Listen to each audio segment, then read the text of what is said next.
हिमाचल प्रदेश मंडी जिला इन दिनों इसलिए भी सुर्खियों में है क्योंकि एक तो मंडी विश्वविद्यालय को लेकर भाजपा ने एक बड़ा मुद्दा बनाने का प्रयास किया है, जिसमें भाजपा ने आरोप लगाया है कि वर्तमान की सुखविंदर सिंह सुक्खू सरकार विश्वविद्यालय की शक्तियां कम करने का प्रयास कर रही है। दूसरा मुद्दा है तिरपाल को लेकर, जो कुछ दिन पहले आया था। हमारे साथ नाचन के विधायक विनोद कुमार हैं। पहला सवाल मंडी विश्वविद्यालय को लेकर, जिस तरह से भाजपा की बात करें, आपकी पार्टी उसको लगातार मुद्दा बना रही है कि सरकार उसकी शक्तियां कम करने का प्रयास कर रही है। पिछले दिनों तो कुछ अध्यापकों की ट्रांसफर का भी मसला आया था कि जिस तरह से विश्वविद्यालय को कॉलेज में बदलने का प्रयास सरकार कर रही है। सवाल मेरा आपसे ये है कि कहीं ऐसा तो नहीं है कि आपकी सरकार ने आनन फानन में उस विश्वविद्यालय को खोलने का काम किया था? सर्वप्रथम तो मैं संवाद भारत का और विशेष करके आप दोनों का धन्यवाद करना चाहूँगा। और जहाँ तक आपने मंडी विश्वविद्यालय को लेकर के जो बात कही है, मैं निश्चित तौर पर इस बात को कहना चाहूँगा, ये पूर्व की सरकार, भारतीय जनता पार्टी की जो पूर्व में सरकार रही है, आदरणीय जयराम ठाकुर जी के अथक प्रयासों से ही हमें हिमाचल प्रदेश को दूसरा विश्वविद्यालय मिला है। मैं कहना चाहूँगा कि जब शिमला यूनिवर्सिटी यहाँ पर बनी थी तो स्वाभाविक है कि पूरे हिमाचल प्रदेश की पॉपुलेशन लगभग 25 से 30 लाख के लगभग थी। और आज वर्तमान समय की आप पॉपुलेशन की बात करें तो लगभग 70 लाख से ऊपर पॉपुलेशन पूरे हिमाचल प्रदेश की हो चुकी है। और दूसरा मैं ये भी कहना चाहूँगा कि जब शिमला विश्वविद्यालय बना था तो उस पॉपुलेशन को ध्यान में रखते हुए ही उस स्थान को चुना गया था। बहुत लंबे समय से नौजवानों की मांग थी, लोगों की मांग थी। और मैं देखता था जब हम भी गांव के अंदर जाते थे तो बहुत सारे बच्चों के पेरेंट्स इस बात को कहते थे कि हिमाचल प्रदेश को एक और नया विश्वविद्यालय मिलना चाहिए। जयराम ठाकुर जी ने किसी भी प्रकार के आनन फानन में उस विश्वविद्यालय को नहीं खोला है।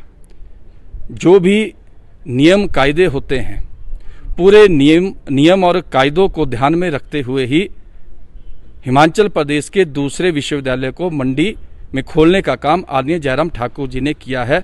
इस बात को मैं निश्चित तौर पर कहना चाहूँगा। और दूसरा मैं ये भी कहना चाहूँगा कि हिमाचल प्रदेश में जितने भी हमारे डिग्री कॉलेज हैं, आज भी मैं इस बात को दावे से कहना चाहूँगा, अगर हिमाचल प्रदेश के सभी डिग्री कॉलेज को हम देखें तो सबसे ज़्यादा स्ट्रेंथ बच्चों की अगर किसी डिग्री कॉलेज में है तो वो मंडी डिग्री कॉलेज है जहाँ पर बच्चों की सबसे ज़्यादा स्ट्रेंथ रहती है। और दूसरा मैं ये भी कहना चाहूँगा कि जब हमारी सरकार बनी थी उस वक्त से ही हमें लग रहा था, क्योंकि कांग्रेस के ही कुछ मित्र उस यूनिवर्सिटी को लेकर के उसका विरोध कर रहे थे, और हमने उस वक्त भी कहा था कि सरकार की मंशा ठीक नहीं है इस विश्वविद्यालय को लेकर के। और जब हमने ये बातें कही तो आपने देखा होगा कि मंडी विश्वविद्यालय के अंदर जिसको बीसी वहाँ पे लगाया गया था, आनी शर्मा जी को, उनको वहाँ से हटाया गया, कुछ टीचरों की वहाँ से ट्रांसफ़र करवाई गई। और जब हमने सरकार से जानना चाहा कि भाई आप इस विश्वविद्यालय से आपने बीसी को हटा दिया, कुछ टीचर को आप इधर से उधर करने की कोशिश कर रहे हो, आपकी मंशा क्या है? मैं इस बात को सीधे तौर पर कहना चाहूँगा, इनकी मंशा कांग्रेस पार्टी की और सुखविंदर सिंह सुक्खू जी की सरकार की मंशा है तो यही है कि वो विश्वविद्यालय ना चले। लेकिन मैं आपने वीसी और अध्यापकों का जिक्र किया। एक सवाल सोशल मीडिया पर और उठ रहा है, उस विश्वविद्यालय में जो भी नियुक्तियां हुई हैं, चाहे वीसी की है चाहे अध्यापकों की है, आपकी विचारधारा से जुड़े हुए संगठनों के लोग उसमें सेवाएं दे रहे हैं अध्यापक के तौर पर। ये जो आपने जिक्र किया कि उस विश्वविद्यालय के अंदर जितने भी अध्यापक सेवाएं दे रहे हैं, मैं कहना चाहूँगा कर्मचारी किसी पार्टी विशेष का नहीं होता। कर्मचारी हमेशा सरकार का आदमी होता है। स्वाभाविक है जिसकी सरकार बनती है कर्मचारी उसके साथ चलने का अपनी ओर से प्रयास करता है। तो मैं तो ये समझता हूँ कि जब हमारी सरकार थी तो कर्मचारी आदरणीय जयराम ठाकुर जी का हमारा सहयोग करते थे। आज सरकार कांग्रेस पार्टी की है तो स्वाभाविक है कर्मचारी कांग्रेस पार्टी के साथ चल रहे हैं, उसमें कोई दो राय नहीं। मतलब कि कर्मचारियों का राजनीतिकरण भाजपा ने भी किया है? मुझे तो नहीं लगता, मुझे बिल्कुल नहीं लगता। लेकिन इतना मैं जरूर कहना चाहूँगा, जिस विश्वविद्यालय को लेकर के हमने शुरुआत से ही कहा था कि कांग्रेस पार्टी की और सुखविंदर सिंह सुक्खू जी की मंशा इस विश्वविद्यालय को लेकर के ठीक नहीं है। उसके जीता जागता उदाहरण हमने आपको दे दिया। आपने देखा होगा कि वहां से बीसी को हटाया गया, आपने देखा होगा कि वहां से कुछ टीचरों के ट्रांसफर करवाए गए, आपने अभी देखा होगा कि उस विश्वविद्यालय के दायरे के अंदर आने जयराम ठाकुर जी ने तय किया था कि मंडी जिला उसमें उस विश्वविद्यालय में पूरे मंडी जिला को शामिल किया गया था। आपके कांगड़ा, चंबा, कुल्लू और लाहौल को उसमें शामिल किया गया था। और मैं समझता हूं कि इस निर्णय से इन सभी जिलों के बच्चे और बच्चों के पेरेंट्स बहुत खुश थे। उनको लगता था कि अब शिमला नहीं जाना पड़ेगा, घर के नज़दीक सबके लिए विश्वविद्यालय की व्यवस्था जयराम ठाकुर जी ने की है। लेकिन अभी जो निर्णय इस सरकार के द्वारा लिया गया है उस विश्वविद्यालय के एरियाज को कम करने का, हम उसका खंडन करते हैं, हम उसका विरोध करते हैं। मैं सुखविंदर सिंह सुक्खू जी की सरकार को ये सीधे तौर पर कहना चाहूंगा, अगर आपने इन निर्णयों को, इन गलत निर्णयों को वापिस नहीं लिया, मंडी जिला की पूरी समस्त जनता सड़कों पर उतरेगी, आपकी सरकार को चलने नहीं देगी। ये मैं सीधे तौर पर सुखविंदर सिंह सुक्खू जी को और कांग्रेस पार्टी के नेताओं को कहना चाहूंगा। मैं आज ये भी कहना चाहूंगा, हमारी सांसद महोदय चुप क्यों है? कहां गए हमारे सांसद महोदय?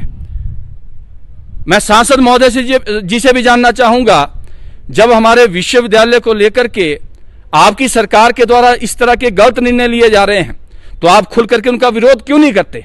अगर आप इसको बंद करने के पक्ष में तो आप उस तरह से बात कीजिए, अगर आप इस यूनिवर्सिटी को चलाने के पक्ष में हैं तो सांसद महोदय को भी अपनी बात सीधे तौर पर कहनी चाहिए। यह भी मैं सांसद महोदय से कहना चाहूंगा। आपने विरोध का जिक्र किया। विरोध नाचन में कुछ दिन पहले बल के एसडीएम का भी हुआ था। चर्चाएं कई तरह की थी। एक सवाल ये उठा कि अमूमन जनता की आवाज बनने वाले विनोद कुमार को उस दिन पता नहीं क्या हो गया कि आपा खोकर एसडीएम तक को डराने का काम कर रहे थे। कुछ लोगों ने तो सोशल मीडिया में ये भी प्रतिक्रियाएं दी कि विधायक अपनी विधायकी का रौब झाड़ रहे हैं। मैं तो ये कहना चाहूंगा कि इस बार की बरसात ने बहुत बड़ा नुकसान पूरे हिमाचल प्रदेश का किया है और विशेष करके मंडी, कुल्लू जिला में बहुत बड़ा नुकसान हुआ है, शिमला में भी बहुत बड़ा नुकसान हुआ है। और इस आपदा की घड़ी में हम सबको लोगों का सहयोग करना चाहिए और जिसकी अपेक्षा लोग हमसे करते हैं। और मैं तो ये कहना चाहूँगा, हम कोई रौब झाड़ने नहीं गए थे, हम उन गरीब लोगों की आवाज बन करके गए थे जिनकी आवाज वो वहां पे जो अधिकारी बैठाए हुए थे वो अधिकारी उन गरीब लोगों की आवाज नहीं सुन रहे थे।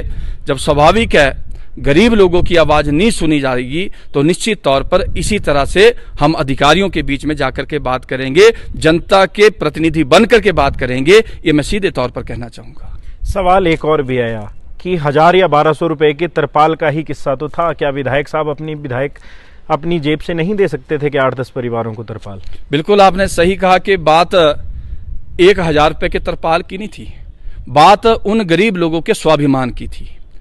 जहां तक गरीब लोगों के सहयोग की अगर मैं बात करूं तो मैं कहना चाहूंगा, संवाद भारत में मैं निश्चित तौर पर कहना चाहूंगा, सीएम रिलीफ फंड में हमने 1 महीने की सैलरी अपनी दे दी है। और उसके अलावा मैं आपको कहना चाहूंगा 300 नाचन विधानसभा क्षेत्र में ऐसे परिवार हैं जिनके घरों की छतें चली गई है, वो घर से बेघर हो चुके हैं। हमने उनके लिए जहां पर भोजन को पहुंचाने की बात थी वहां पे भोजन को पहुंचाने की व्यवस्था हमने की, जहां राशन देने की बात थी वहां पे राशन देने की बात की। लेकिन जो आपने तरपाल की 1000 रुपए की बात की, बात 1000 की नहीं थी।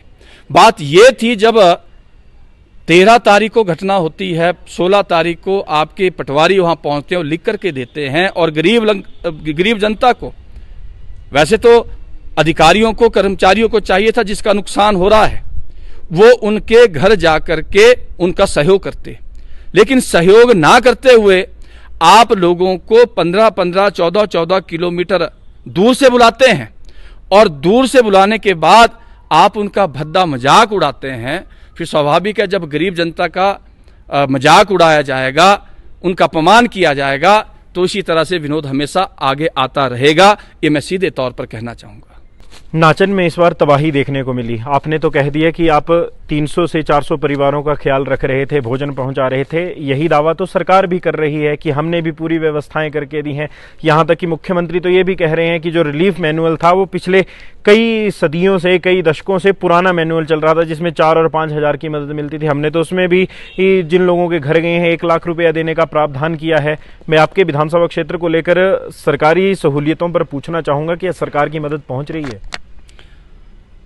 ये बात सही है कि इस बार नाचन विधानसभा क्षेत्र में भी बहुत बड़ा नुकसान हमारे नाचन विधानसभा क्षेत्र में हुआ है। जहां तक सरकार की मदद की मैं बात करूं, मैं आपके चैनल के माध्यम से कहना चाहूँगा, हमारे ग्राम पंचायत सलवाहन और कोट पंचायत के अंदर लगभग 100 ऐसे परिवार हैं जिन परिवारों के घरों के अंदर 2 फीट से 5 फीट तक गाद, मिट्टी, रेत उनके घर में घुस गए। सारा राशन खत्म हो गया। जो भी फर्स्ट फ्लोर में लोगों ने सामान रखा था, सारा का सारा सामान बह गया, निकल गया। लेकिन मैं सरकार को पूछना चाहूँगा, आप वहाँ के लोगों से पूछिए, सरकार कितनी देर बाद वहाँ पे पहुँची। ना उनके रहने की व्यवस्था की गई, ना उनके भोजन की व्यवस्था की गई। मैं स्थानीय ग्रामीणों का धन्यवाद करना चाहूँगा, पंचायत के प्रतिनिधियों का धन्यवाद करना चाहूँगा। उन सबके मदद से ही वहाँ पे रहने वाले लोगों के भोजन की व्यवस्था भी की गई और रहने की व्यवस्था भी की गई। प्रशासन की ओर से पहले दिन किसी भी प्रकार की कोई मदद वहाँ पे नहीं की गई। मैं कहना चाहूँगा कि 300 नाचन विधानसभा क्षेत्र के अंदर ऐसे परिवार हैं जो अपना घर भी खो चुके हैं और जगह भी खो चुके हैं। क्योंकि ये जो 300 परिवार है, ये भारी बरसात के कारण इनके घर कोई गिरे नहीं है। इनके घर भारी बरसात के कारण जो है वो जगह ही बैठ गई। जब जगह ही बैठ गई है तो लोगों को तो डबल दिक्कत हो गई है कि घर बनाने के लिए बहुत सारे लोगों ने बैंक से पैसा लिया था, कुछ लोगों ने उधार पैसा लिया था, कुछ लोगों ने अपने पूरे जीवन की पूंजी उस घर के लिए लगा दी थी। घर के साथ साथ जगह भी चली गई है। मैं सरकार से ये निवेदन करना चाहूँगा, पूरे हिमाचल प्रदेश के अंदर और विशेष करके नाचन विधानसभा क्षेत्र के अंदर जहाँ पर भी गवर्नमेंट ने जिस एरिया को अनसेफ घोषित किया है, उन सभी परिवारों को सरकार जगह का प्रोविजन करे, उनके लिए घर का प्रोविजन करे। अगर सरकार उनके लिए जगह और घर का प्रोविजन करती है तो तब लगता है कि सरकार वहाँ पे उस गरीब की मदद कर पा रही है। अभी तक हमें मदद के नाम पे वहाँ पे कुछ नहीं दिख रहा है, ये मैं सीधे तौर पर कहना चाहूँगा। इस बार की त्रासदी में 2 मुद्दे बड़ी प्रमुखता से उठे, अवैध खनन, अवैध कटान। अवैध कटान का जिक्र करूं, आपका भी नाम अवैध कटान में जोड़ा जाता है, इसके पीछे क्या कारण है? ठीक है कि कांग्रेस पार्टी के नेताओं के द्वारा अवैध कटान को लेकर के, अवैध खनन को लेकर के कई बार हमारा नाम भी उसके साथ जोड़ा जाता है। लेकिन मुझे ये बात समझ नहीं आती है कि ठीक है, विकास करना कोई बुरी बात नहीं है। विकास का रास्ता कहीं ना कहीं मुझे लगता है कि अगर किसी गांव को हमने सड़क पहुंचानी है, वो सड़क तो उस ज़मीन से होकर के निकलेगी ना। तो अगर उस ज़मीन से हमने किसी गांव को सड़क सुविधा के साथ जोड़ने का काम किया है तो मुझे नहीं लगता कि हमने कोई गलत काम किया है। हमने उस सड़क के माध्यम से उन लोगों को सुविधा पहुंचाने का काम किया है। मुझे लगता है कि ठीक है, उसमें कोई गलत नहीं हुआ है। सरदार पटेल विश्वविद्यालय मंडी, 400 रुपए के तिरपाल के ऊपर उपजा विवाद और अवैध कटान से जिस तरह से नाचन के विधायक का नाम जोड़ा जाता है, उन सभी विषयों पर बातचीत करने के लिए हमारे साथ नाचन के तीसरी बार के विधायक विनोद कुमार थे। संवाद भारत में अभी के लिए बस इतना।